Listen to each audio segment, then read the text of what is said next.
राम राम मंडळी, मी Amol Kakade next generation farming या युट्यूब चॅनलवर आणि इंस्टा पेजवर तुमचं सहर्ष स्वागत करतो. आपलं टोमॅटो ट्युशन सिरीज खूप छान प्रकारे चालली, बऱ्याच शेतकऱ्यांना मदत करता आली. त्याच्यानंतर आता मी सोयाबीन ट्युशनही सुरू केलंय.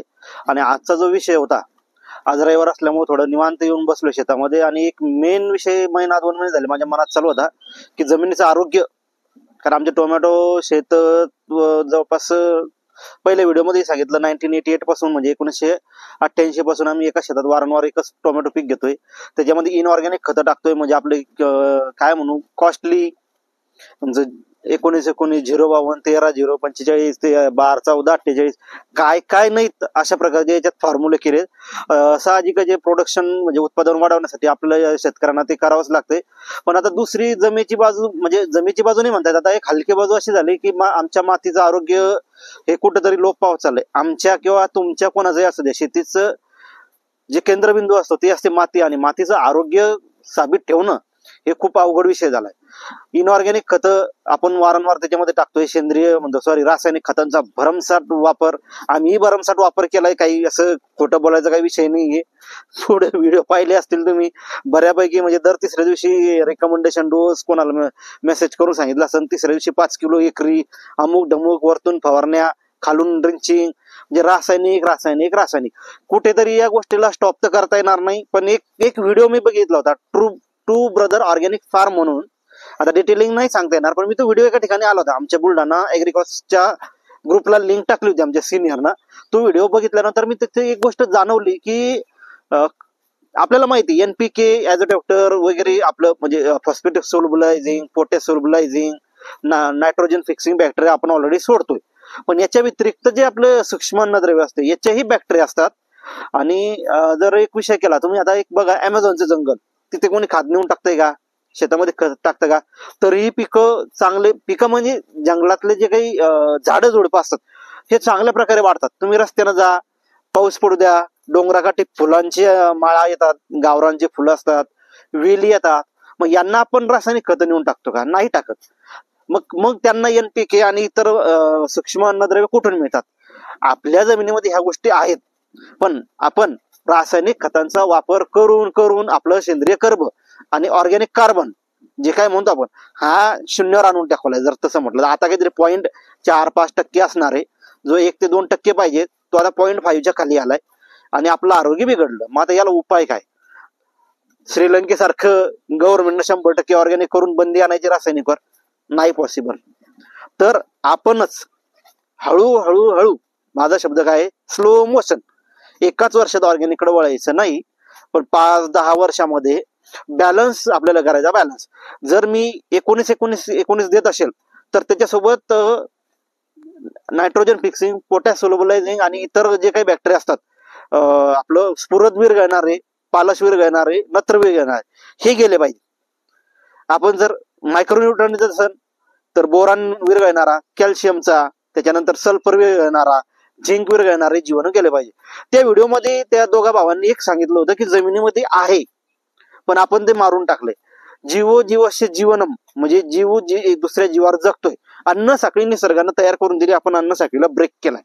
आपण आपल्या अन्न साखळीला ब्रेक केलाय. मग तो ब्रेक आपल्याला कुठेतरी भरून काढणे. एकदम साखळी आणून तुम्ही बसू शकणार नाही. लहानपणी आपण शाळेत शिकलो, नाही शिकलो तरी कळतंय, एकमेकांवर जीव जगतात. काही परपोषी असतात, काही मृतजीवी असतात, काही पॅरासाइट असतात, म्हणजे जिवंत याच्यावर जगणार आहे. तशा प्रकारे आपल्या जमिनीमध्ये जसं गाईच्या पोटामध्ये 33 कोटी देव म्हणतो आपण, 33 कोटी देव नाही, 33 कोटी मायक्रो ऑर्गॅनिझम आहे. तसे जमिनीमध्ये कितीतरी कोटी ऑर्गॅनिझम असतात. पण त्यापैकी कामाचे ऑर्गॅनिझम आपण तुम्ही मसाले काय स्टाईल सरांची खतम करत आणले. मग त्याला पर्याय काय आहे की ऑर्गॅनिक कल्चर शेतामध्ये सोडणे, चांगल्या प्रकारे ऑर्गॅनिक कुठे मिळतं आपल्याला प्रोडक्ट, जीवाणू कुठे मिळतं हे बघणे. तो व्हिडिओ पाहिल्यानंतर मला ऍक्च्युली MSc ऍग्री मी असताना इतर सोल्युबलायझिंग बॅक्टेरिया असतात हे माझ्या कधी डोक्यात आलं नाही. म्हणजे नायट्रोजन, फॉस्फरस, पोटॅश असतात हे मला पक्क माहिती आहे. पण इतर गोष्टीत मी खरोखर संशोधन केलं नव्हतं, म्हणजे वाजवी गोष्ट बोलायसारखी. पण त्याच्यानंतर मी शोध लावला आणि मी त्या किट अवेलेबल करून घेतल्या स्वतःच्या शेतासाठी. आम्ही उन्हाळ्यामध्येही कल्चर सोडलं होतं, त्यामुळे आमचं तुम्ही प्लॉट बघताय बऱ्यापैकी तग धरले, चांगल्या प्रकारे टोमॅटो आहे. पण आहे तेवढ्या क्वालिटीचे नाहीत, जसं मला पाहिजे 100% प्युअर नाही. कारण ऑर्गॅनिक खत आणि सेंद्रिय कर्ब कमी होत चाललाय, जमिनीची रासायनिक पातळी वाढली, ऑर्गॅनिक कर्ब वगैरे ढासळ. तर मग तो दुरुस्त करायचा आहे, मला करायचा आहे आणि माझ्यासमोर तुम्ही करा. तर माझा पहिला प्रयोग आहे की मी त्या किट अवेलेबल केलाय. त्या किट अशा आहेत, तुम्हाला दाखवतोय. लिओ किट, लिप बायोसिस कंपनीची किट आहे आणि मी ही अवेलेबल केली. याच्यामध्ये आता बघा मी तुम्हाला थोडक्यात वाचून सांगतो. ॲझोटोबॅक्टर माहिती आहे तुम्हाला, free living nitrogen fixing bacteria आहे हा. याच्यामध्ये अल्कलाइन न्यूट्रल सॉइल मध्ये बी काम करतो. त्याच्यानंतर आपण सिलिकॉन म्हणतो ना, it solubilize in silica and provide the plant with tolerance to biotic and abiotic stress. मी वारंवार तुम्हाला सिलिकॉन फवारा, सिलिकॉन घालून द्या, तर न देता सिलिकॉन विरघळणारा बॅक्टेरिया जर जमिनीत दिला तर जमिनीतील सिलिकॉन 100% विरघळून झाडाला मिळणार आणि स्ट्रेस कमी होणार. फॉस्फेट सोलुबलायझिंग बॅक्टेरिया आपण ऑलरेडी वापरतोय. पोटॅश मोबिलायझिंग बॅक्टेरिया हे आपल्याला माहित होतं, पण आपण कधी वापरलं नाही. म्हणजे आम्ही पहिले ऑलरेडी सोडलंय, पण तुम्ही वापरलं का नाही मला माहित नाही. आणि व्हॅम सगळ्यात जर भारी म्हटलं तर व्हॅम, हे मायक्रोरायझा. मायक्रोरायझा सिम्बायोटिक असोसिएशन, हा इंग्लिश सोडा विषय, सरळ सरळ होतं. कॅरियर असतो आपल्या ताटात जेवण, आई बनवते, बायको वगैरे बहीण आपल्याला वाढून देते, तर आपण हाताने तोंडात घालतोय. तसं व्हॅमचं काम असतं. पडलेला न्यूट्रियंट, म्हणजे जर इथे एखादं न्यूट्रियंट पडलेलं आहे आणि झाडाची मुळी इथे आहे, तर व्हॅम इथून त्याला उचलतो, झाडाच्या मुळीपर्यंत आणून त्याला अपटेक करतो. हे व्हॅमचं काम असतं, पण आपण व्हॅम सोडत नाही. तर ही अशी लिओ किट 1 आहे बायोसिस कंपनीची. त्याच्यामध्ये 1, 2, 3, 4, 5 असे 5 बॅक्टेरिया आहे. हे एकरी 2.5 किलो आपल्याला सोडायचं. आता याचं कल्चर आपण करणार आहे. कल्चर करताना तुम्हाला व्हिडिओ भेटून जाईल किंवा सोडताना भेटून जाईल. कल्चर कसं करायचं मी थोडक्यात सांगतो तुम्हाला, व्हिडिओची काही गरज नाही. त्याच्यानंतर दुसरी यांची किट आहे, ही अत्यंत महत्वाची किट आहे, मला खूप आवडली आणि मी मागून घेतली. लिओ सेकंड लिप बायोसिसची. याच्यामध्ये बघा, आता मला जी गोष्ट माहित नव्हती ती मला सर्च केल्यानंतर माहित झाली. झिंक, आपण झिंक देतो घालून, पण झिंक सोलुबलायझिंग बॅक्टेरिया देत नाही. सिग्निफिकंट रिडक्शन ऑफ पीएच कमी करतो आणि आपल्याला झिंक असतो मायक्रोन्यूट्रिएंट, तो अवेलेबल करून देतो जमिनीमध्ये. ऑलरेडी लक्षात ठेवा, 17 प्रकारचे अन्नद्रव्य आपल्या जमिनीमध्ये पडून आहे, पण ते अवेलेबल फॉर्म मध्ये नाही. ते अवेलेबल करण्यासाठी आपल्याला जीवाणूच सोडावं लागतील, दुसरं सोडून जमणार नाही. कोणतेही ऑक्साईड फॉर्म सोडले किंवा काही सोडले तर ते कमी प्रमाणात लागत नाही असं मी म्हणत नाही, कारण मी विरोधात नाही.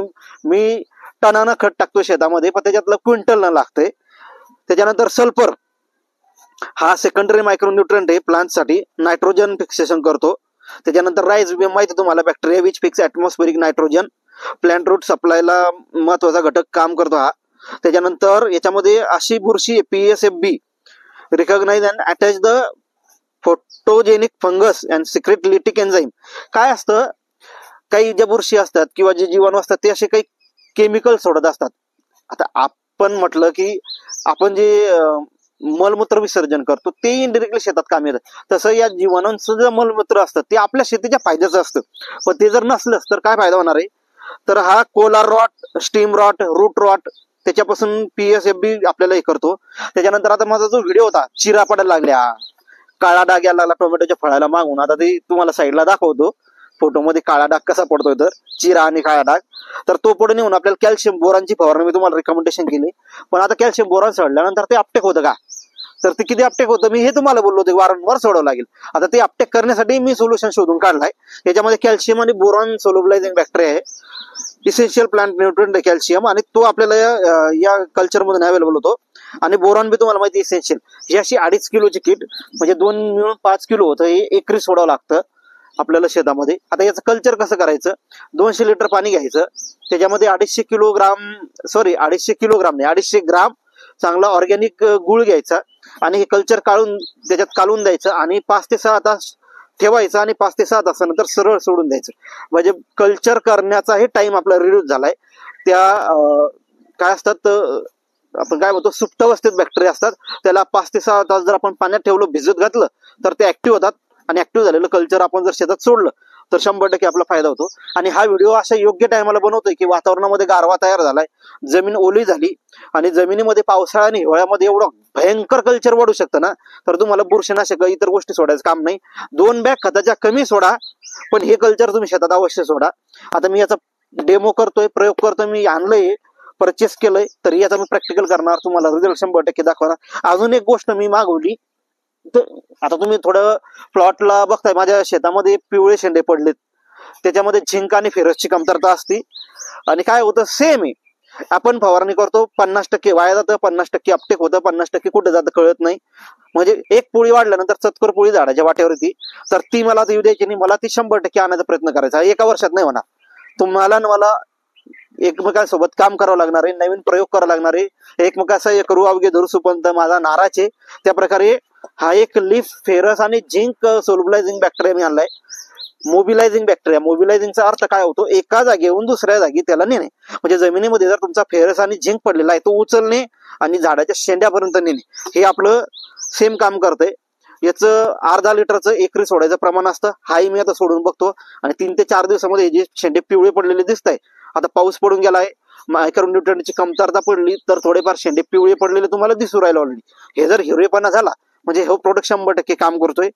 हा कुठे मिळेल काय मिळेल हे आपल्याला मी तुम्हाला कळवतो, नक्की कधी कळवतो, याचे मला रिझल्ट आल्यानंतर. आता मी पैसे घातले आणि तुमचे पैसे वाया गेले नाही पाहिजे, त्यामुळे माझा पहिले जर प्रयोग झाला तर 100% सेकंड जो व्हिडिओ येईल माझा, एकतर तो व्हिडिओ करेल किंवा शॉर्ट मध्ये तुम्हाला सांगून देईल त्याचा ऍड्रेस पत्ता वगैरे, किंवा आपल्याकडे तो प्रोडक्ट मिळून जाईल. जर चांगला त्यांचा रिझल्ट दिला तर 100% मी तुम्हाला प्रोडक्ट अवेलेबल करून देईन. पण मी प्रोडक्ट अवेलेबल केव्हा करून देतो, दुकानामध्ये जर त्याचे रिझल्ट आले तर. मग ती कोणतीही कंपनी असू द्या, सिजेंटा असू द्या, BASF असू द्या, का कोणतीही जगातली कंपनी असू द्या, माझ्या शेतकऱ्यांना सोडा, मला जर पहिला रिझल्ट आला तर माझ्या शेतकऱ्यांना रिझल्ट येणार. कारण आपण पैसे पाण्यासारखे शेतामध्ये टाकतो, तर मग दुसऱ्याच्या प्रोडक्ट मध्ये जर पाणी भरलेलं असेल इन केस, तर मग आपण कामध्ये पाणी विकत घ्यायचं. त्यामुळे चांगले प्रोडक्ट विकत घ्यायचे, स्वतः पैशाने डेमो आणून त्याला ट्रायल घ्यायचा आणि रिझल्ट आल्यानंतर मग तुम्ही प्रोडक्ट वापरायची. तशी ही किट मी सोडणार आहे. किट कशी सोडायची शॉर्ट व्हिडिओ जर जमला तर मी घेणार, नाही तर काही एवढं अवघड नाही. 200 लिटर पाण्यामध्ये 250 ग्राम गुळ आणि हे पावडर कालवून मोकळं व्हायचं, झाकण लावून ठेवून द्यायचं, 5 ते 6 नंतर सोडून द्यायचं आणि हे सरळ सरळ 10 मिनिटं पाण्यात भिजून घालायचं लीफ फेरस आणि 10 मिनिटांनंतर सोडून द्यायचे. तर जमिनीचं आरोग्य सुधारण्याचा माझा हा पहिला प्रयत्न आहे. त्याच्यासोबत जर तुम्ही सहभागी झाले आणि प्रोडक्ट जर चांगला रिझल्ट आला तर 100% तुम्हालाही अवेलेबल मी प्रोडक्ट करून देईन. लिंप बायोसिस कंपनीचा पत्ता जर म्हटला तर कंडाळी फाटा, MIDC area, Pune Nashik highway, taluka Junnar, dist Pune. म्हणजे पुण्याकडचीच कंपनी जुन्नर तालुक्यामधली. बघू रिझल्ट आल्यानंतर सगळ्या गोष्टी पुढच्या होईल. सध्या काही तुम्हाला मी त्याचं रिकमेंडेशन करत नाही, मला रिझल्ट बघायचे. रिझल्ट जर चांगले आले तर कोणताही शेतकरी कोणत्याही प्रोडक्टला डोक्यावर घेऊ शकतो. तसं माझं आहे, जर रिझल्ट आले तर मी 100% रिकमेंडेशन करणार, नाही तर तुमचा आमचा राम राम, माझे पैसे गेले पाण्यात, पाहून घेऊ काय विषय. पण मी पाण्यात जाऊ देत नसतो. मी पहिली गोष्ट कंपनीचं प्रोफाईल चेक करतो, नंतरच 2 पैसे देऊन प्रोडक्ट आणतो. ही माझी खासियत असते. कारण माझी तेवढी काळजी असते की मी 10 लोकांना विचारतो, बाबा तू वापरलाय का, रिझल्ट आहे का, टेस्ट करून कोणताही प्रोडक्ट वापरला. त्यामुळे मातीचं आपल्याला जर आरोग्य सुधारायचं असेल तर अशा प्रकारे जीवाणू आपल्याला सोडावं लागणार आहेत. तुम्ही मग सोयाबीन असू द्या, टोमॅटो असू द्या, कोणतेही पीक असू द्या, ऊस असू द्या, काही असू द्या शेतकरी मित्रांनो, तुम्ही कोणत्याही प्रकारचा शेतकरी असू द्या, हळूहळू ऑर्गॅनिकच करा, माझं म्हणणं नाही. जर तुम्ही 25 किलो 19 देत असाल, 13-052 मायक्रोन्यूट्रन, त्याच्यासोबत जीवाणू असू द्या.